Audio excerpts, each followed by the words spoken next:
desigualdad. Una hija de un magnate ruso corrupto. Yo no vengo a hacer ningún protocolo, No fue con protocolos con lo que me dieron los honoris causa.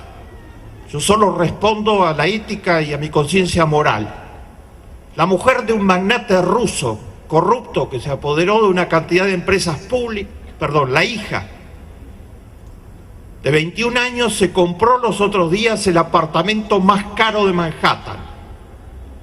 Pagó un precio récord, $80 millones, para venir algunos fines de semana por año. Un multimillonario hindú termina de culminar el sueño de la casa propia. Lo menciona The Economist en el informe especial sobre desigualdad. Se construyó para él y su familia un edificio de 27 pisos, solo para él y para su familia. Cuando escuchen hablar a los jóvenes de un techo, van a escuchar que en América Latina hay 120 millones de personas viviendo en la precariedad. Cuando los jóvenes de un techo llegaron hace poco a uno de los asentamientos precarios en América Latina, a donde ellos trabajan construyendo en 2 días viviendas no definitivas, transitorias, pero que permiten que la gente no viva sobre el barro, que no duerma sobre la basura, como sucede en algunos de los que yo vi en Panamá, en Guatemala, en Honduras, en otros lugares de América Latina. Cuando llegaron y construyeron a una madre una vivienda como las que ellos construyen, con pisos de madera, con techos impermeabilizados, una vivienda digna, la señora se largó a llorar desconsoladamente. Y entonces le preguntaron, ¿hicimos algo mal? Ellos construyeron 80.000 viviendas en los últimos 10 años en América Latina. ¿Hicimos algo mal? Y la señora le dijo, no, es que yo nunca jamás viví en un lugar donde hubiera una ventana. Las desigualdades son repugnantes por el nivel al que han alcanzado. No solamente están en América Latina. Actualmente en los Estados Unidos, 400 personas, los 400 que encabezan la lista de multimillonarios de la revista Fortune, tienen más que 150 millones de americanos. Y hay 45 millones de americanos que están viviendo gracias al auxilio de algo que se llama el food stamp, la estampilla para pobreza extrema, que son $80 que se le entregan una vez por mes para poder comer, al interior de la potencia económica mayor de todo el planeta. 400 tienen más que 150 millones. Las desigualdades hacen que los avances científicos, tecnológicos y las posibilidades nuevas, abiertas en educación, desde ya en el campo de la salud pública, no lleguen a una parte importante de la población del planeta. The Economist dice una hipótesis que yo quiero discutir totalmente. En este número que me parece valiosísimo, dice, bueno, disminuyeron las desigualdades entre países, pero aumentaron las desigualdades entre personas, al interior de los países. Lo que importa es el segundo parámetro de la ecuación, porque esa es la vida real de las personas, El crecimiento de los países no implica necesariamente, automáticamente, la reducción de la pobreza. Es una precondición absolutamente necesaria. Las economías tienen que hacer todo lo posible. En América Latina tenemos que hacer todo lo posible para que nuestras economías crezcan, sean competitivas, se puedan insertar bien en la economía internacional. el Producto Bruto General y per cápita crezca, pero eso no asegura que la pobreza se reduzca, porque si la desigualdad es muy importante y sigue creciendo, el crecimiento, como les habrán enseñado, no se derrama solo. Tenemos muchas décadas de verlo con nuestros ojos. Países donde ha crecido el Producto Bruto y eso es muy bueno. Y hay que hacer todo para eso, pero no se amplió la inversión en educación, en salud, en inclusión social, en oportunidades, en apoyo a la pequeña y mediana empresa, en crédito accesible a todos. Y entonces no se revirtió en indicadores de progreso social de la dimensión del crecimiento económico.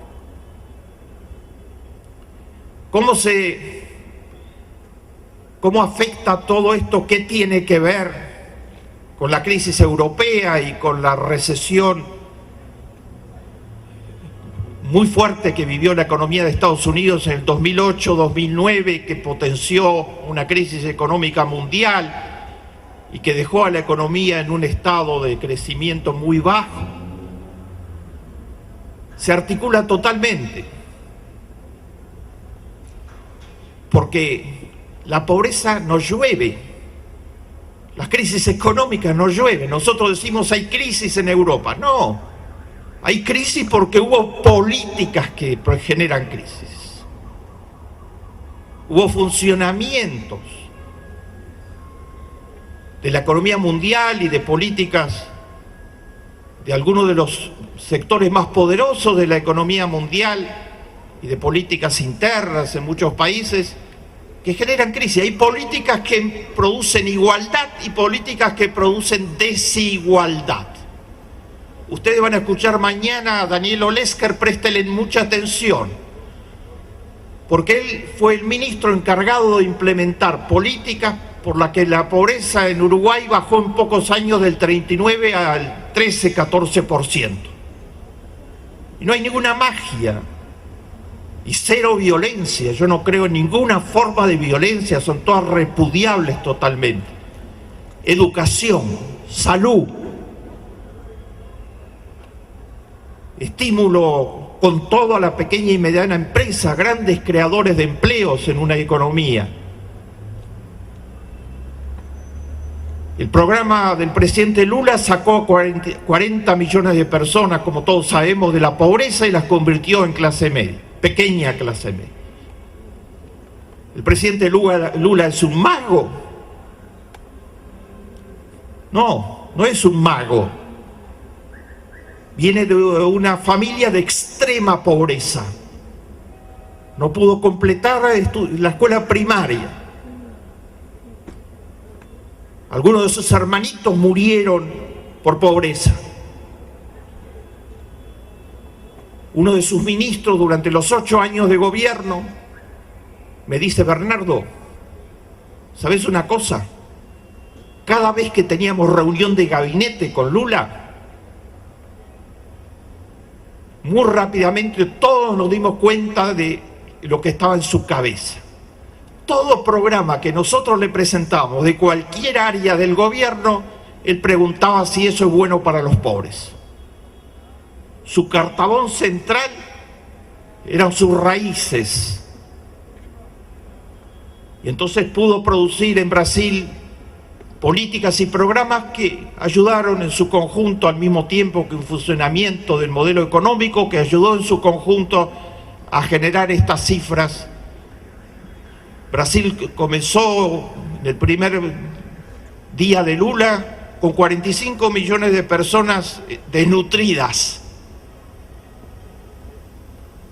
Y su experiencia, que ahora es continuada con toda fuerza por su sucesora, la preocupación central o una de las centrales del gobierno de Dilma Rousseff, es cómo erradicar la pobreza extrema. Hay 17 millones de personas en pobreza extrema en el Brasil. Y ha creado un gran programa que se llama Brasil sin miseria, que se propone en un periodo de tiempo histórico acotado erradicar la pobreza extrema del Brasil. grandes transferencias de ingresos hacia los sectores populares y pauperizados, bajo modelos inteligentes de gerencia social, con articulación de actores en todo el territorio, con monitoreo, con evaluación, con errores, porque son procesos gigantescos, pero con un balance absolutamente imponente. En mi país, la Argentina, hay un programa, en un país donde la gente polemiza mucho y permanentemente por naturaleza casi, hay un programa que tiene consenso de casi la totalidad de la población, cosa muy difícil de lograr en la Argentina. Se llama Asignación Universal para Hijos de Trabajadores Informales. Lo creó la actual presidenta de la Argentina. Es un programa por el que el país asume la responsabilidad por los 3.800.000 niños pobres que hay en el país. No como una asistencia social ni como un subsidio, sino de acuerdo a las normas jurídicas que lo establecen como un derecho, en el enfoque de derecho, como se lo llama. Se ayuda a los 3.800.000 niños para que puedan incluirse en el sistema educacional y puedan estar bien nutridos y puedan disfrutar de la infancia. Se establece un contrato con la familia, con cada familia. No van a recibir la reintegración del derecho si no muestran con los boletines de notas que los chicos están yendo a las escuelas y que se están vacunando de todas las vacunaciones. Para poder hacer un programa así gigantesco, tiene 40 millones de habitantes la Argentina, es el 10% casi de la población. Para poder hacer un programa así hay que construir muchas escuelas y hay que tener muchos lugares donde los chicos se vacunen, especialmente escuelas en las áreas de chicos pobres y en los lugares donde puede haber atención de vacunación a los sectores más pobres. Se construyó eso.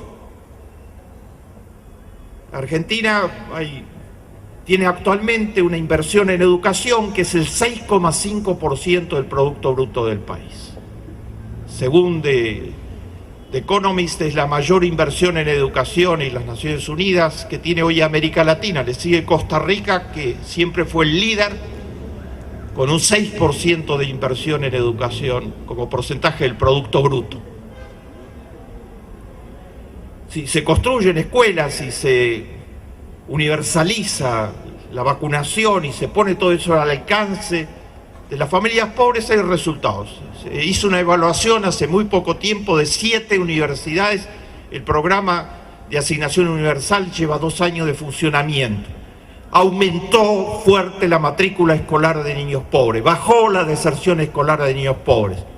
Por primera vez muchas familias pobres tomaron contacto con la escuela. Todos son progresos importantes. Se puede hacer diferente. Se puede combatir la desigualdad. Hay muchos otros ejemplos y la ministra les podrá señalar algunos de los programas tan meritorios, calificados y útiles para el pueblo peruano que está liderando y que está defendiendo con toda fuerza. Se pueden combatir las desigualdades y se puede reducir la pobreza, pero así como hay políticas públicas que pueden hacerlo, hay políticas públicas que a diario la aumentan. La aumentaron las políticas neoliberales ortodoxas en la Argentina de los 90, en el México de los 90, en buena parte de América Latina que hegemonizaron, y las están aumentando radicalmente en Europa. No tengo tiempo para detenerme en el conjunto de factores que juegan. Pero como dice mi amigo Joseph Stiglitz, Premio Nobel de Economía, con un consenso absoluto con otro premio Nobel, Paul Krugman, y con Amartya Sen, ¿de qué vamos a discutir?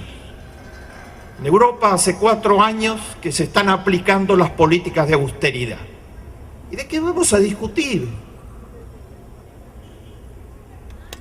La verificación de que las teorías son ciertas no las da un economista u otro economista, etcétera. Las da la realidad, en definitiva. Grecia, Irlanda, Portugal, España vienen aplicando las políticas de austeridad. Desde distintos momentos, bajo urgencias financieras, es necesario restablecer los equilibrios financieros, pero las políticas de austeridad generan recesión. Stiglitz, Paul Krugman, Amartya Sen, en mis libros, muchos años, lo peor que se le puede ocurrir a un economista o a un líder político es, en medio de una recesión, producir más recesión, sin contrapesos de reactivantes y de estímulo y de protección social. El libreto que le aplicaron a Grecia para prestarle, para pagar a sus acreedores, hizo que en los últimos 4 años, desde que le prestan, cayó el Producto Bruto en un 25%. Y este año va a caer en un 7%. Y el año próximo, con la autorización del desembolso de uno de los préstamos y las condicionalidades que vienen, va a caer en una cifra mayor. Y esto no es una noticia en los diarios, esto significa que el nivel de vida de los pueblos cae dramáticamente. Uno de mis indicadores, ojalá que no tuviera que ser utilizado nunca, es qué pasa con la tasa de suicidios cuando en situaciones de recesión se aplican políticas que generan más recesión. Aumentó el 40% la tasa de suicidios en Grecia en un breve periodo de tiempo. Se duplicó en Italia. Ustedes saben perfectamente, yo estoy tratando de asomarles algunas de las causas. El 55% de los jóvenes españoles está desocupado. El 25% de toda la población y el 55% de los jóvenes. En Portugal, hace pocos días, desfilaron en protesta contra las políticas de austeridad y la Troika. La Troika es la Comisión del Fondo Monetario Internacional, el Banco Europeo y la Comunidad Económica Europea, que viene a controlar si se cumplen las políticas de austeridad y si no, no autoriza los desembolsos de los préstamos y los mismos. 1 millón de personas desfiló en Portugal contra las políticas de austeridad. ¿Y saben qué cartel llevaban? Al diablo con la Troika, devuélvanos nuestra vida. El presupuesto en educación y en salud fue cortado dramáticamente en medio de la recesión. ¿Saben qué cartel se vio en la manifestación española de hace pocos días atrás en 70 ciudades de España? Un cartel que nunca se ha visto en ninguna manifestación en el mundo, inédito del siglo XXI, para vergüenza del género humano. Un cartel que llevaban una cantidad de manifestantes jóvenes que decía Asociación de Jóvenes Sin Futuro, testimoniando lo que está pasando. ¿De qué vamos a discutir? Dice Stiglitz, Krugman, Amartya Sen. ¿De qué vamos a discutir?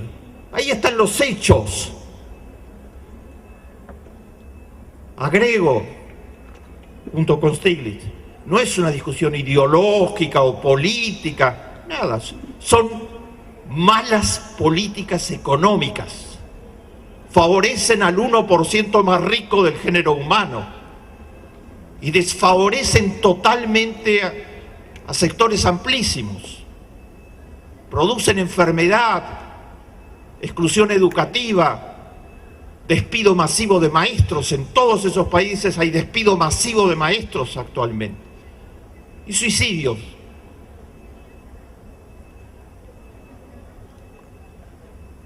La desigualdad y la pobreza no llueven. Y como no llueven, y es mi último punto, hay soluciones.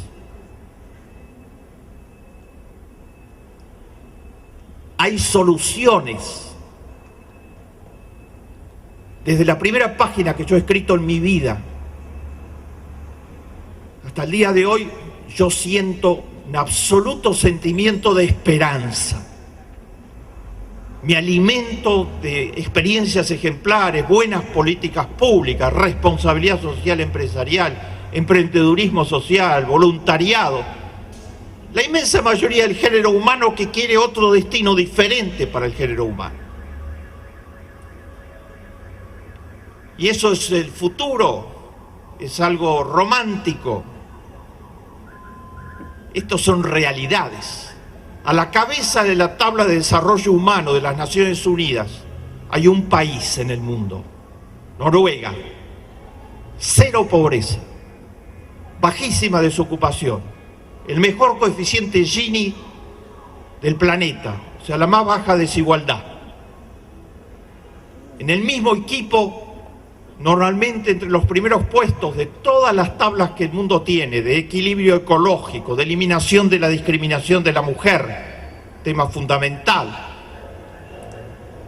de progreso tecnológico difundido, están Noruega, Suecia, Dinamarca, Finlandia. Esas sociedades han apostado por políticas de igualación, invierten masivamente en educación, que es el gran creador de oportunidades para todos. Los niños tienen posibilidad de estudiar desde el preescolar hasta terminar un posgrado. Hay cobertura de salud universal para los nacidos allá, para los inmigrantes recién llegados, para todos. Algunos de ellos están entre los mayores donantes, como Noruega, a la cabeza de todo el sistema de las Naciones Unidas, del PNUD. Estas sociedades tienen actualmente un fuerte fundamento ético. Yo propongo que la ética regule la economía. En Noruega lo hace, por ejemplo. Hace pocos días, la Contraloría, lo que vendría a ser la institución que controla al aparato público, le mandó una nota de objeción muy seria al Fondo Soberano de Noruega. El Fondo Soberano de Noruega es en donde se acumulan las utilidades del petróleo. Maneja 500.000 millones de dólares.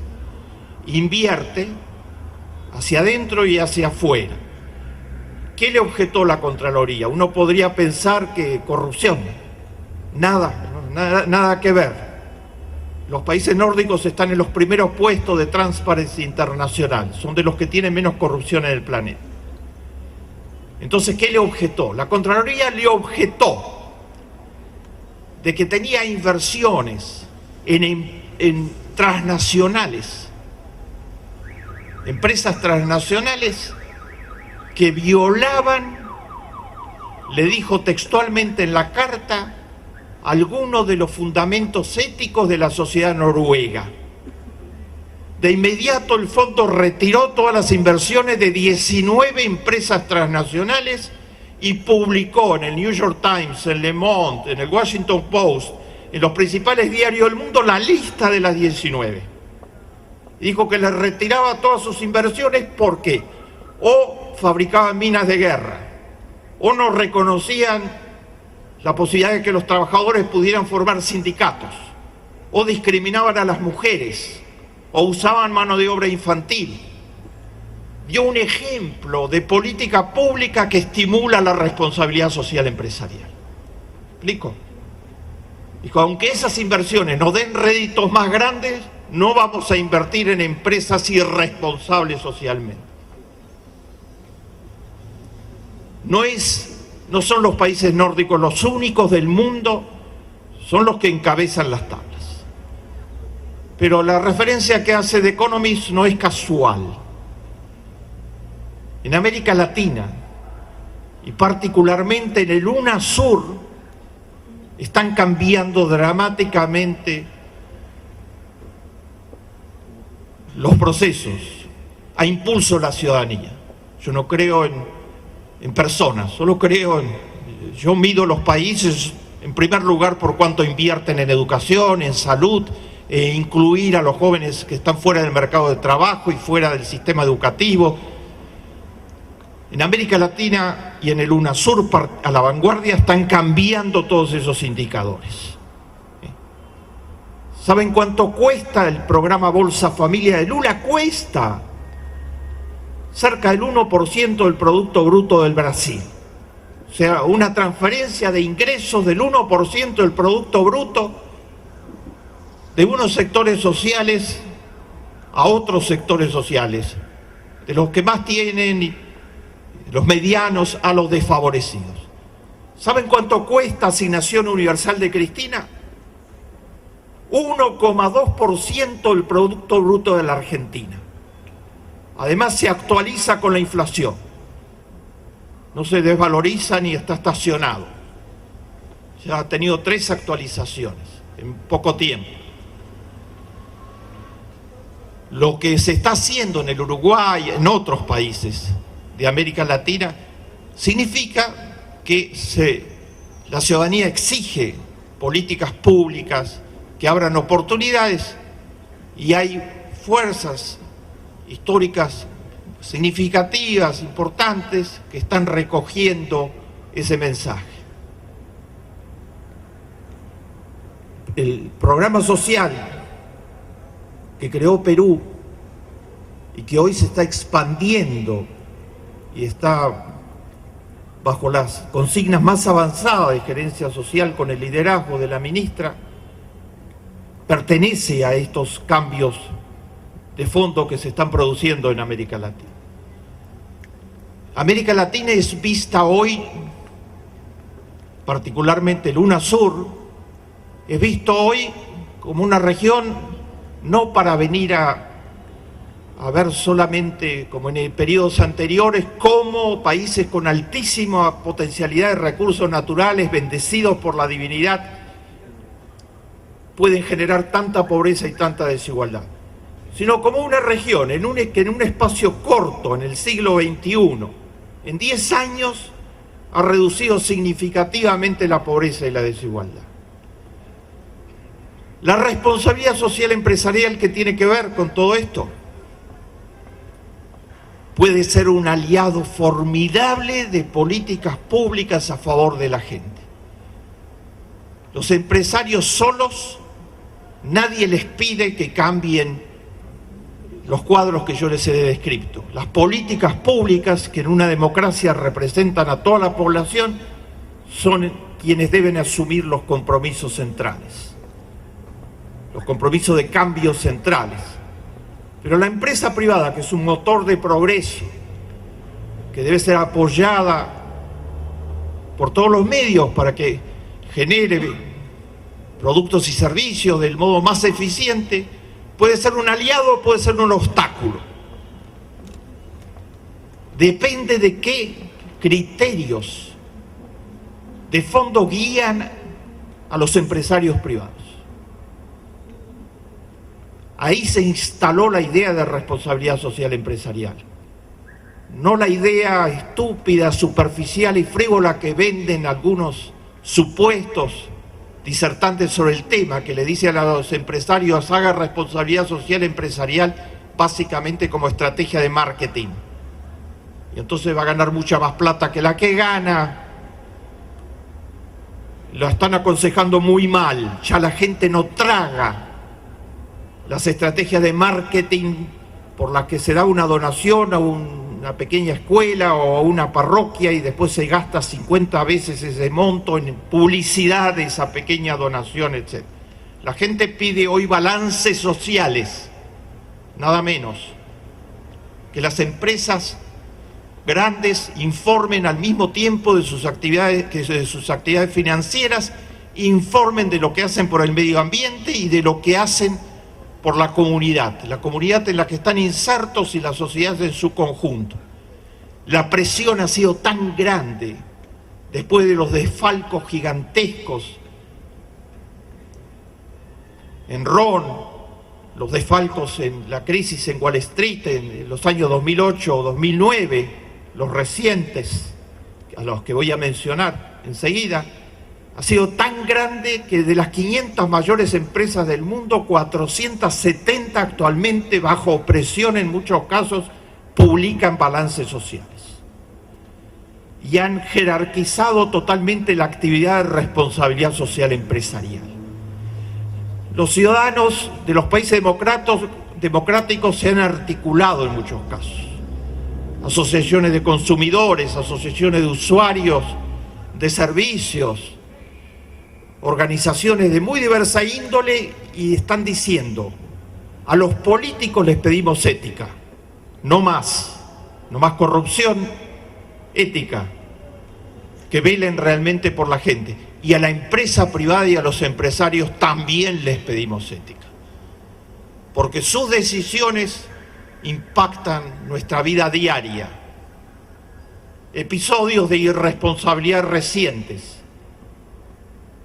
¿Qué les parece? La justicia de los Estados Unidos demandó